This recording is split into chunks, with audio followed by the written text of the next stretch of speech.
Show me what you do with the first hours of your day, and I will show you the quality of your character. I will show you how much you appreciate yourself or love yourself, or potentially how much you are hurting yourself. Because it is in the first hours of our day that we get to prioritize. We get to put first what is important to us. I used to spend my mornings waking up, slamming a cup of coffee, shoving some food in my face after potentially having snoozed until I had to rush out the door because I was going to be late to work. And I did that for many years, not realizing that I was setting myself up for failure, making sure that I was going to be stressed out for the rest of the day, consuming caffeine too early, eating so early that my body didn't have a chance to wake up, putting myself in a stressful situation, making sure that when I got to work, I was already in high levels of adrenaline and cortisol, and basically I was going to be riding the roller coaster, because as soon as I started to crash from those intense hormones and neurotransmitters, then I was going to be reliant on coffee, caffeine, some sort of stimulant, potentially even food and sugar the rest of the day. Now, today, even though I'm here in Chichicastenango,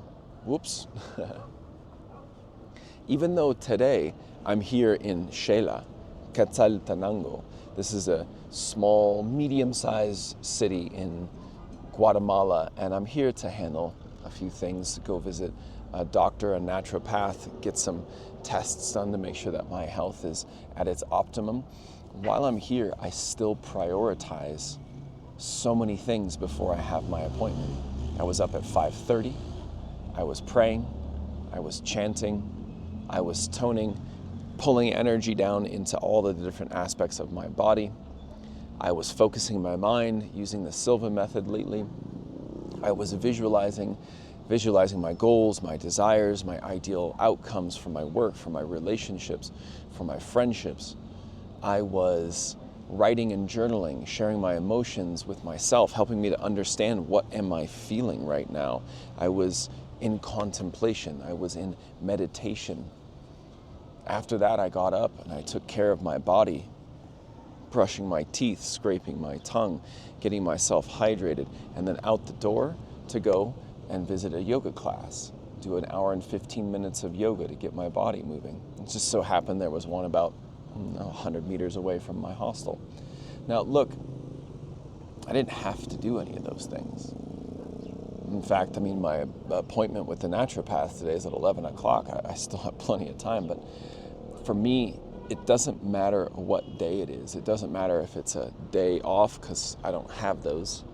There's no such thing as a day off, because I don't want to have an off day. But if I have a day that's not my typical work day, I'm still going to focus my mind. I'm still going to prioritize my spiritual, mental, emotional, and physical health. Because every single thing that I do in the morning is going to contribute to a powerful, beautiful, ideal day, or it's going to cause me to have so much more difficulty, to struggle in order to have the outcomes that I actually desire. Now look, I've done it many, many times. For years when I worked in the hotel and the restaurant business, I would snooze 2, 3, 4 times in the morning, which is a hilarious practice, because basically the first thing that you do in a day is say, I do not honor the commitment that I set for myself. I choose not to wake up when I said that I needed to or that I wanted to wake up. I'm going to push that away for the idea that I'm going to get an extra bit of rest in 7 or 9 minutes, which, by the way, you don't. If you understand sleep cycles, it doesn't work like that. You're actually setting yourself up for a worse off situation, because you're going to be potentially having to wake yourself up, jolt yourself out of some deeper sleep cycles. Now, I would get up in the morning and I would drink coffee. I would hit caffeine very early, even though caffeine in the first 90 minutes of your day is pointless. If you want to learn more about that, go look at some of the videos from Dr. Andrew Huberman, where he actually explains to you how caffeine works. I would eat a big meal before I left the house, filling up my belly and forcing my body to spend so much energy digesting.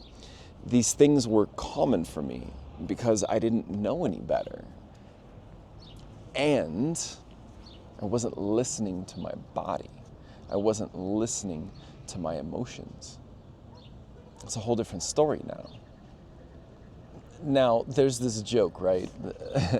There's a lot of people who step into this spiritual life. They choose to walk a spiritual path, to live in a spiritual way, which I have chosen to do.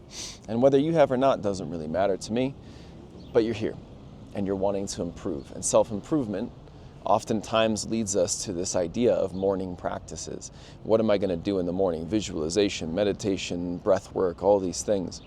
And there's this joke. I mean, you should go watch Alex Hormozy, and he'll talk about how he gets up, drinks coffee, and sits down and focuses his mind on his work first thing in the morning. Now, I'm not saying that's wrong. That's potentially very effective. I've tried it several times. And the thing is that I would get that work done, but I didn't know how to hold myself accountable to saying I'm only going to work for an hour or an hour and a half, and then I'm going to do those practices, right? For me, if I don't do those prioritize those practices, like breathing deeply, like meditating and clearing my mind, like focusing my mental energy on what my desired outcomes are, like writing down my goals, like hydrating and nourishing myself in a healthy but light way. If I don't prioritize those things first, it's easy for me to get derailed with all of the other distractions in life. And so for me, I laugh because, this idea that some people need 4 hours in the morning just to be ready for their day. It's like you need a whole morning practice just to get ready to even go and see a person, to be able to speak to somebody. That's maybe the other side of the extreme, and I've done that where I spend 3 or 4 hours just getting ready to go do the things. And oftentimes I wouldn't even do them because I could get derailed in the morning practice. But there's got to be a balance. There's a lot of you are probably thinking, oh yeah, well, Christopher, look, you don't got kids, you don't have a wife, you don't have a girlfriend, not right now. You can do whatever you want, right? I've got my own business, I make my own hours, which there's two sides to that, but yeah, that's true. And look, if you got kids, wake up before them. If you've got a wife, wake up before her. You have the choice to get up whenever you want to get up. That means you might need to make some sacrifices. It might mean that you need to go to bed early. It might mean that you need to skip out on the night out with your friends. And what's most important to you? You can do whatever you want. You are in control of your life. And if you aren't in control in your life, or you think that you are not, it's because you have given control of your life away to others, whether it be an employer, whether it be a partner, whether it be your kids. Look, it's your decision how you want to live your life. It's your decision how you want to spend your morning. All I'm saying is that the first hour of your day is going to set you up for the rest of the day. It's going to set you up for success, or it's going to set you up for struggle. I don't think that you need to spend 3 hours doing everything to feel good just so that you can walk out the door. I think you can do everything in 20 minutes. I think you could do all that stuff in 45 minutes. You could slam out 50 push-ups, do some squats, do a 5-minute focused meditation, write down your goals by hand, drink some water, and get out the door in probably less than 30 minutes, and you would be far more prepared for your day than 99% of the people that are walking or driving around here. That's all up to you. It's all up to what you want to do. I see and feel and experience tremendous value in giving myself time to do all these things.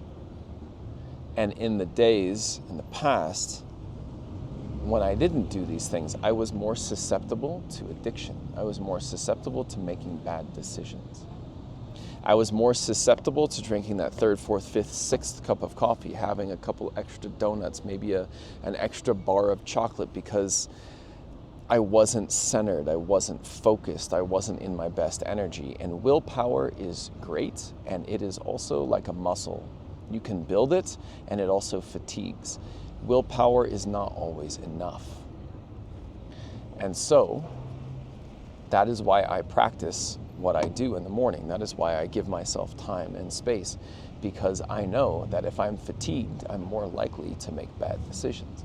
I know that if I am drained, if I have not filled my cup first with my own energy, with my own spirit, with my own mind, with my own mentality, with the energy that comes from my higher self, with the energy that comes from the sun and from the earth, if I don't fill myself with those things first, I am going to reach out for something. And I don't want to do that anymore. I've done that for most of my life. So what do you want to do with your morning? How do you want to start your day? Even better than that, let's do a fun little practice here. I want you to get a piece of paper. And I want you to take that piece of paper and I want you to write down bedtime first. And I want you to write down, how do I want to feel when I'm going to bed?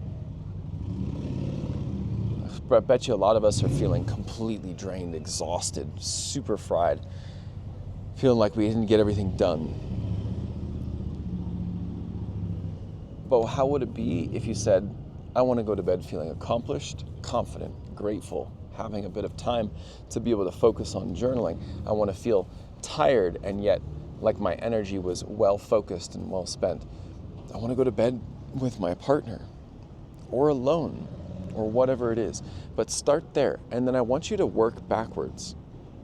Every hour or 2 hours, going in chunks, working backwards in your day, and then asking yourself the question, what do I need to be doing in order to make sure that that later point in the day, that I'm set up for that successfully?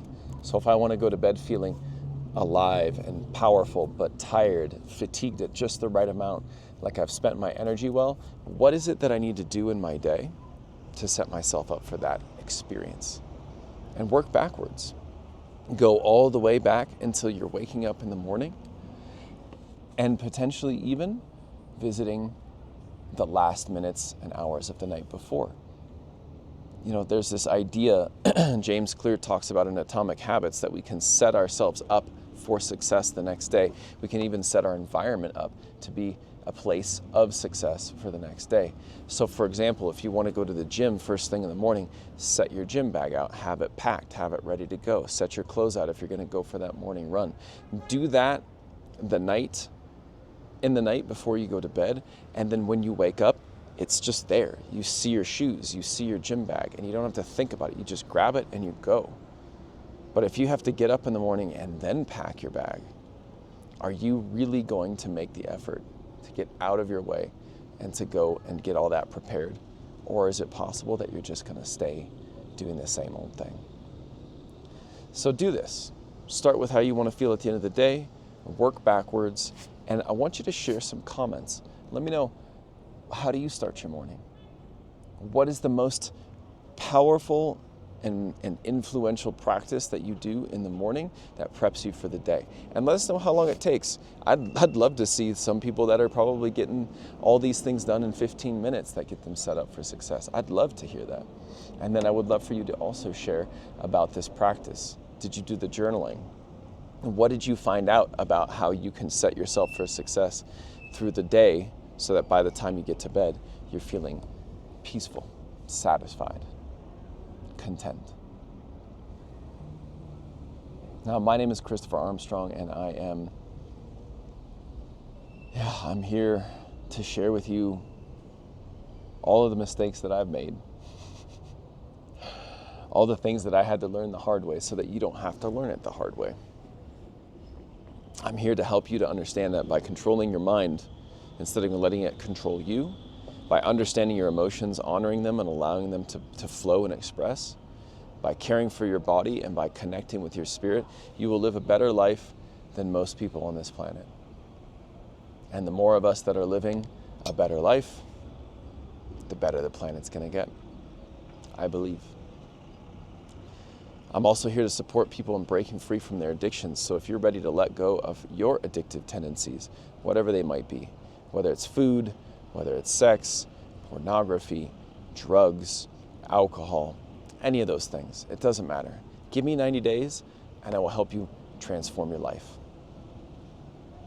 So If you're interested in finding out more, follow the information in the comments and go to risewithchristopher.com and opt in, get on our newsletter and get some information, because I'll be sending that out with different techniques and tools, just like we're talking about today. I appreciate you. I'm grateful that I have lived 40 years, that I have not only lived and survived, but now I'm choosing to thrive in my 40th year so that I can share this wisdom with you. Until next time, I send you greetings from Xela here in the mountains of Guatemala, and I wish you a beautiful day.